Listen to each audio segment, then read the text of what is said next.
دوستان عزیز و مهربان، میخواهم این خوشخبر را باز به شما رسانم که در یک کاتالوگی که همین روز تمام میشه و ما ویسی دیرکتر شدم. رحمت به او دخترایی که مرا دستگیری میکنن، با ما آمده همراه کار کردن و آنها هم صاحب زبانی های نو شدن. آنها را تبریک میکنم، از آن جمله صدیق و پروینه اپاجان که به نهایت مرا دستگیری میکنه. آمده کتیم همراه ما کار کرد، به ما باوری کرد. تبریک میکنم. کنسولتانت شدند، کنسولتانتی 3% با دستگیری خودشان و همراهی و دلنازه از یکم کاتالوگ با ما هسته. کوشش نمیکنه، فقط برای خودش خرید میکنه. برای وی کنسولتانت شدن اینو هم باز هست. رجب و حبیبه دخترک فعال گروه ما که همین کاتالوگ با ما همراه کار کرد، کنسولتانت 6% شد. و کنسولتانت دیگه ما، کنسولتانت 6% ما که موجوده شرافالدین می باشد. به نهایت دخترک چاقخانه در این کاتالوگ زبانی ستارش کنسولتانتی را گرفت. دیگری ستارش کنسولتانتی ما باشه سمیه پردیل می باشه که خیلی دخترک فعاله. باز هسته رستم و زمیره دخترکای فعال گروه ما همشون زبانی گرفتن. همشون همه جای ایستاده تبریک میکنم. 6 تا کنسولتانتی 6%، یکی اینها مراد و شکرانه دیگر روشه که گفته گذاشتم و لیدری یکم لیدری که در یکم کاتالوگ لیدر شده اسویا و مایری هم به نهایت دختر چاقانه در یکم کاتالوگ زبانی گرفت، زبانی لیدری را و ستارش لیدر حیات و نرگیسه که با ما کار میکنه یکم کاتالوگ، یک کاتالوگ ستارش لیدر شد. دیگری پجانم که یکم کاتالوگ کتی ما کار میکنه این ستارش لیدر شد، نظر و رجب گل. این میخواد دوستان عزیز بیاید همراهی ما کار کنید. ما تنها برای خودم نه، ما همه همین دخترکا را یاردم میکنم برای همین زبانی برومدین. از همین سبب همه شما را به گروه خودم دعوت میکنم. السلام علیکم دوستان عزیز، امیدوارم که همه که شما خوب هستید، صحت سلامت هستید. این صبح زیبا رو به هر یکی شما مبارک میگویم. دوستان عزیز، امیدوارم که در این روزهایی که ما نبودیم ما را کافتکاب نکردید، برای که کم ترک ما بیمار شدیم، گریپ و همی سرخیستم. همی منظره به ما خیلی پسند آمد. کم ترک به شما نوار کردم بهر شما دخترکای خوشرو، دوستکای عزیزم. گفتم که شما هم ببینید.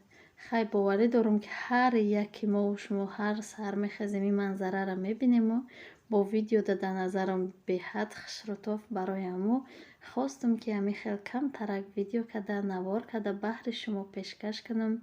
هوا به حد خوشرو بود، صافی دلکش بود و باز هم محوش مکتب برده بودم، افتاب برومدن کم ترک ویدیو کدم. روزتون بخیر. به شادی دخترکای عزیز، دوستان گرامی، امروز روز یکشنبه ما یک هفته زیاد شد که ویدیو نپرداخته بودیم، ای سبب که بیمار بودیم، گریپ و شوهرم خواب بود. گریپ نه همی سری خسته، همه ایدین شکرها و شکرهای تاجیکی رفته همی مایده چایده رو آورده. اینا اکو شکراب کردیم، نصیب باشه انشالله میخوریم.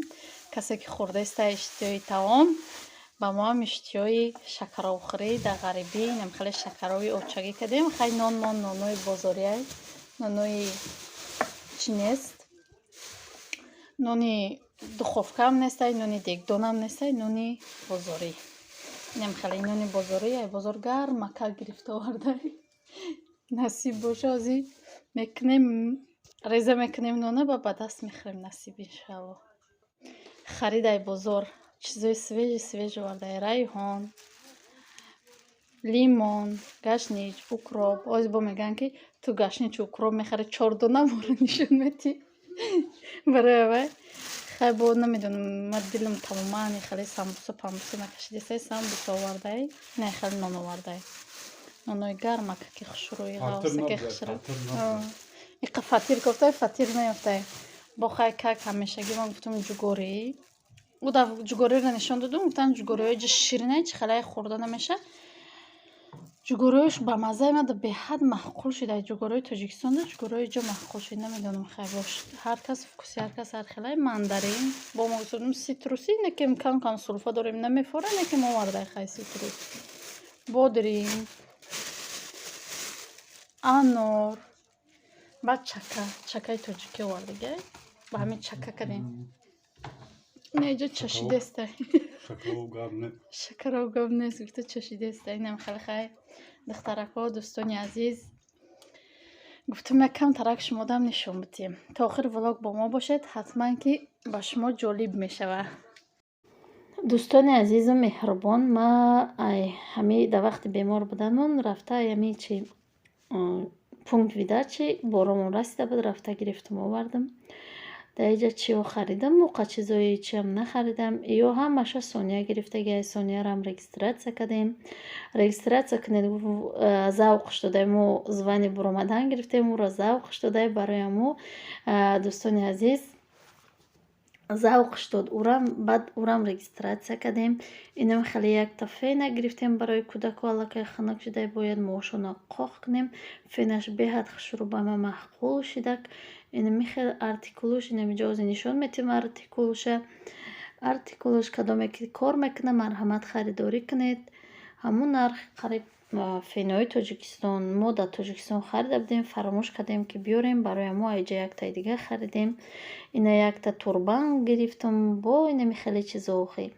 همین چیزایی که در روزگار در کورن و دوستان عزیز نگفته نماند که من در یکم کنکورس یکم روز گریشم در گروهم تشکیل کردم چخیل که در اول گفتم ای کمانده ما چند کسا چی برامدن یا در جای یکم کسانی که 100 بال میکنن در نویچوک میارن انمی دوخوی پورتوژو در دیم توفه من ای توفه را پای نرگیس خان که ستارشی لیدری ما شده بود در اول چخیلی که نشان دادم انمو مونده اینمی سکواراتکا و در جای سیم باشه سیم برای نویچوکایی که یکم شکشانه میگذارن میان رگستراتسا میشون یکم شک میگذارن انای دوخی بیوت کافه ای طرفی ما با او توفه داده میشود سکواراتکا از طرفی ستارشی لیدرم انای دوخی پورتوژو قطعی دوخی بیوت کافه از ما توفه داده می شود. روزی گیریش خیلی همه اختون می دونه چه خیلی میگذرد.